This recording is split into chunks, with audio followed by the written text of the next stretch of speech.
அதிகாரம் 19.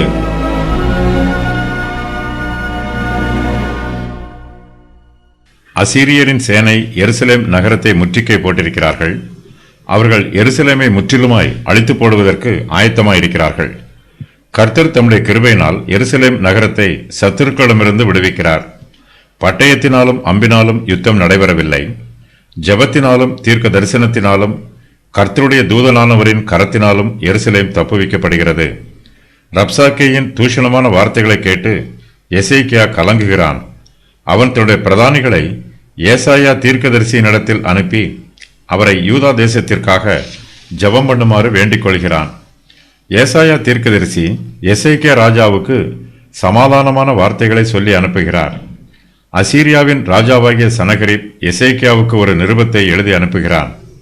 எசேக்கியா தன்னிடத்தில் சரணடைய வேண்டும் என்று பயமுறுத்தி அந்த நிருபத்தில் எழுதப்பட்டிருக்கிறது.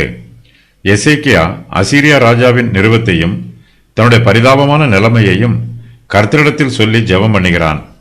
கர்த்தரே நீதியுள்ள நியாயாதிபதி. எசேக்கியா கர்த்தருடைய உதவிக்காகவும் ஒத்தாசைக்காகவும் கெஞ்சி மன்றாடுகிறான். கர்த்தர் ஏசாயா தீர்க்கதரிசியின் மூலமாக எசேக்கியாவுக்கு ஆறுதலான செய்தியை சொல்லுகிறார். எருசலேம் நகரம் கர்த்தருடைய பரிசுத்த நகரம். கர்த்தர் எருசலேமை பாதுகாப்பார்.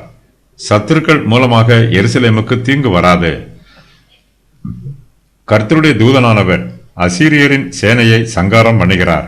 அசீரியாவின் ராஜாவாகிய சனகரிப்பை அவனுடைய சொந்த குமாரரே கொன்று போடுகிறார்கள். கர்த்தர் தம்முடைய நாமத்தை மகிமைப்படுத்துகிறார்.